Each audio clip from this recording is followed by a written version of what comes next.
আজ আমাদের ন্যাড়া পড়া, কাল আমাদের দোল। পূর্ণিমাতে চাঁদ উঠেছে, বলো হরি বল। বন্ধুরা, দোল পূর্ণিমা নিশি নির্মল আকাশ, ধীরে ধীরে বইতেছে মলয় বাতাস। লক্ষ্মী দেবী বামে লয়ে বসি নারায়ণ, কহিতেছে নানা কথা সুখে আলাপন।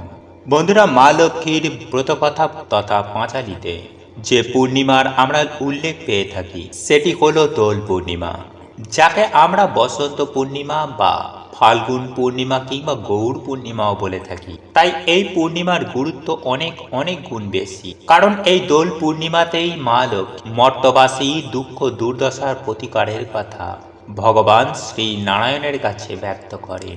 আর সে কারণে দোল পূর্ণিমার দিন বাড়িতে বাড়িতে লক্ষ্মী নারায়ণের একত্রে পূজা করা হয়। অনেকে আবার সত্যনারায়ণের পূজাও করে থাকেন, অনেকে রাধা গোবিন্দের পূজা করে থাকেন।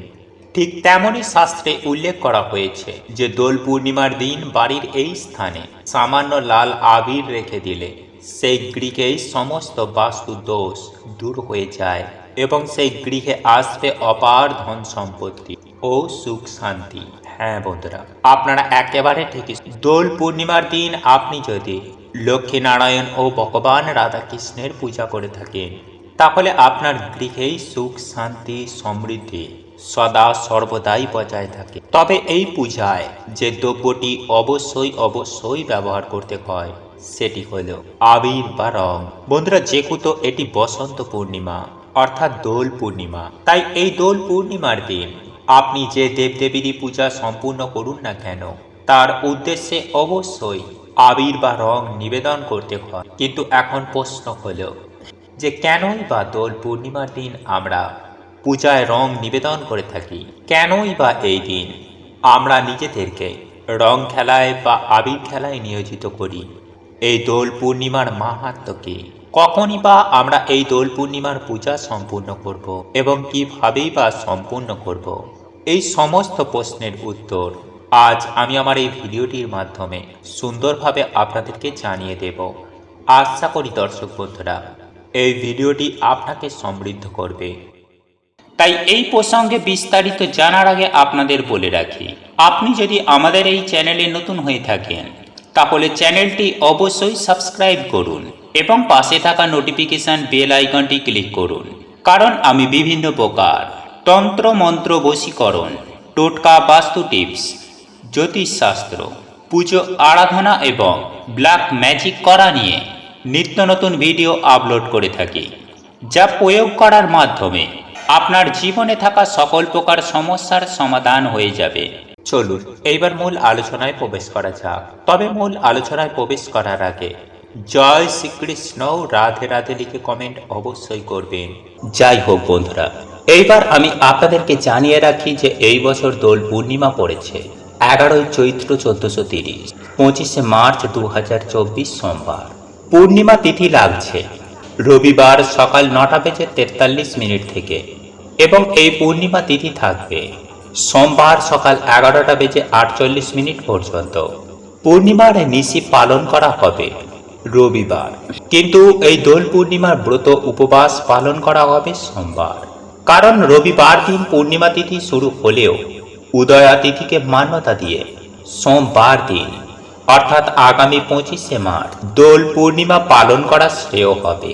ঠিক একই সঙ্গে আমি আপনাদেরকে জানিয়ে রাখি যে 2024 সালে প্রথম চন্দ্রগ্রহণ শুরু হবে 25শে মার্চ 10:24 থেকে এবং সর্বাধিক চন্দ্রগ্রহণ হবে 12:43 এবং এই চন্দ্রগ্রহণ শেষ হবে দুপুর 3:01। এই চন্দ্রগ্রহণের স্থিতিকাল 4 ঘন্টা 36 মিনিট 56 সেকেন্ড। দোল পূর্ণিমার যে পূজা অর্থাৎ লক্ষ্মী নারায়ণের পূজা বা রাধাকৃষ্ণের পূজা, সেটি আপনি পূর্ণিমা থাকাকালীন যে কোনো সময়ে করতে পারেন।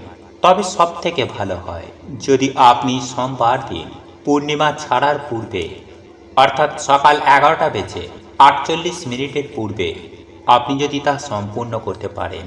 আর বাড়িতে যদি আপনি শ্রী শ্রী সত্যনারায়ণের ব্রত বা পূজা রাখেন, তাহলে সেক্ষেত্রে সেটি সম্পূর্ণ করা প্রয়োজন রবিবার দিন প্রদোষকালে অর্থাৎ সন্ধ্যাবেলায়।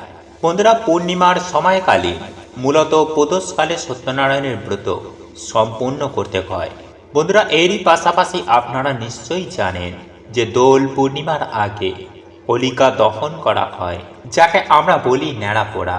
এই হোলিকা দহন এই বছর সম্পূর্ণ করা প্রয়োজন রবিবার সন্ধ্যা 5:45 থেকে রাত্রি 7:21 মধ্যে।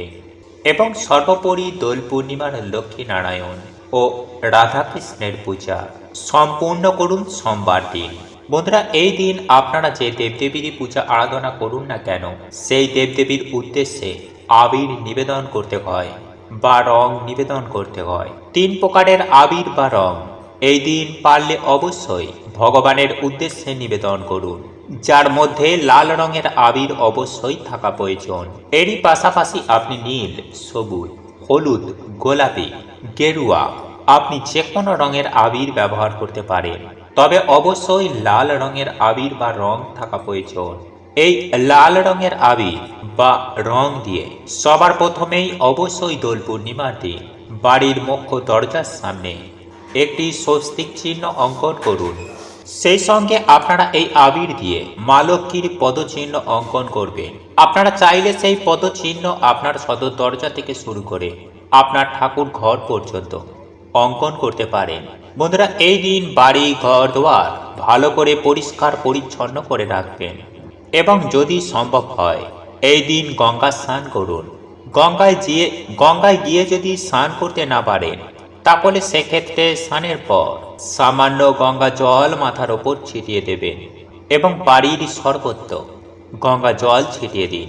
তারপর লক্ষ্মী নারায়ণের পূজা বা রাধাকৃষ্ণের পূজা সম্পূর্ণ করুন। তবে অবশ্যই সবার প্রথমে দেবদেবীর পায়ে লাল আবির বা রং নিবেদন করুন। বন্ধুরা, এই দোল পূর্ণিমার দিন রং বা আবির খেলা কেন প্রয়োজন হয়, কেন আমাদের পুজোতে এই রং বা আবির নিবেদন করতে হয়, সেটিও সবার প্রথমেই আমাদের জেনে রাখা প্রয়োজন। বন্ধুরা, আপনারা হয়তো অনেকেই এই বিষয়টি জানেন না। এই প্রসঙ্গে বলি, বন্ধুরা, এই বসন্ত উৎসবে রং খেলা বা আবির খেলার পেছনে মূলত দুটি কারণ রয়েছে। একটি হলো আধ্যাত্মিক এবং অপরটি হলো বৈজ্ঞানিক। বন্ধুরা, আধ্যাত্মিক কারণের মধ্যে প্রথম বিষয়টি মূলত হোলিকা দহনের সঙ্গে যুক্ত। বন্ধুরা, আপনারা নিশ্চয়ই ভক্ত প্রহ্লাদের নাম শুনেছেন, যে ছিল ভগবান বিষ্ণু এক পরম ভক্ত, যাকেই রক্ষা করার উদ্দেশ্যে ভগবান বিষ্ণু তার নরসিংহ অবতার ধারণ করেছে। দৈত্যরাজ হিরণ্যকৈশ্যপের পুত্র ছিলেন এই ভক্ত প্রহ্লাদ। ভগবান বিষ্ণুর প্রতি ভক্ত প্রহ্লাদের ভক্তি দৈত্যরাজ হিরণ্যকশ্যপকে অত্যন্ত ক্রোধিত করে। তিনি তার পুত্রকে ভগবান বিষ্ণুর পূজা থেকে বিরত রাখার জন্য অনেক পদ্ধতি অবলম্বন করলেন। যখন তিনি প্রতিবার ব্যর্থ হন, তখন তার বোন হোলিকা এই দায়িত্ব তার নিজের ওপরে নিয়ে নেয়। কারণ হোলিকা এমন বর পেয়েছিলেন যে আগুন তাকে স্পর্শ করতে পারবে না। তাই তার ভাগ্নে প্রহ্লাদকে হত্যা করার উদ্দেশ্যে তাকে কোলে নিয়ে আগুনে প্রবেশ করলেন। আর সেই সময় ভক্ত প্রহ্লাদ ভগবান বিষ্ণুকেই স্মরণ করতে থাকলেন এবং শেষ পর্যন্ত দেখা গেল ভক্ত প্রহ্লাদ ভগবান বিষ্ণুর কৃপায় বেঁচে গেলেন। কিন্তু হোলিকা দগ্ধ হয়ে সেই দিন মারা যান এবং সেই থেকেই প্রত্যেক বছর ফাল্গুন মাসের এই পূর্ণিমা তিথিতে হোলিকা দহন উৎসব পালন করা হয়। এবং এই হোলিকা দহনের পরের দিনই ভগবান বিষ্ণু ভক্ত প্রহ্লাদকে বাঁচাতে নরসিংহ অবতার ধারণ করে হিরণ্যকশ্যপকে বধ করেন। তাই ফাল্গুন মাসের এই পবিত্র পূর্ণিমার দিনটি অশুভ শক্তির ওপর শুভ শক্তির বিজয় হিসাবে গণ্য করা হয়। আর এই অশুভ শক্তির অবসানের প্রতীক হিসাবে পরের দিন সমগ্র বিশ্ব রং, আবির ও গুলালের দ্বারা আনন্দ উৎসবে মুখরিত হয়ে ওঠে। আর সেই কারণেই ফাল্গুন মাসের এই পবিত্র পূর্ণিমার দিনে সমগ্র বিশ্ববাসী বসন্ত উৎসবে মেতে ওঠেন। বন্ধুরা, পৌরাণিক এই ঘটনার পাশাপাশি আরও একটি কারণে এই দিনটি যথেষ্ট গুরুত্বপূর্ণ, আর তা হল পরমেশ্বর ভগবান শ্রীকৃষ্ণ এই দিন পুতনা নামক রাক্ষসীকে বধ করেছিলেন। এরই পাশাপাশি এই পবিত্র দোল পূর্ণিমার দিনেই বৃন্দাবনে ভগবান শ্রীকৃষ্ণ আবির নিয়ে শ্রীমতী রাধারানী ও অন্যান্য গোপিনীদের সঙ্গে রং খেলায় মেতেছিলেন। এই দিনে আবার মহাপুরুষ শ্রী চৈতন্যদেবের জন্ম হয়েছিল। সেই কারণেই এই দিনকে আবার গৌর পূর্ণিমাও বলা হয়ে থাকে। বন্ধুরা, রবীন্দ্রনাথ ঠাকুর এই দিনে শান্তিনিকেতনে এই বসন্ত উৎসব শুরু করেছিলেন। বন্ধুরা, বৈজ্ঞানিক দিক থেকেও এই সময়কালে রং খেলার এক যথেষ্ট গুরুত্ব রয়েছে। যেহেতু এই সময়কাল নতুন ঋতুর আগমনের সময়কাল, সে কারণেই এই সময়কালে বাতাসে বিভিন্ন ক্ষতিকর ভাইরাস, জীবাণু অতিমাত্রায় সক্রিয় হয়ে ওঠে, যা আমাদের শরীরের পঞ্চভূতকে প্রভাবিত করে। আর আমাদের এই পঞ্চতত্ত্ব ও পঞ্চভূতে সমতা রাখার উদ্দেশ্যেই মূলত এই সময়কালে বসন্ত উৎসব পালন করা হয়।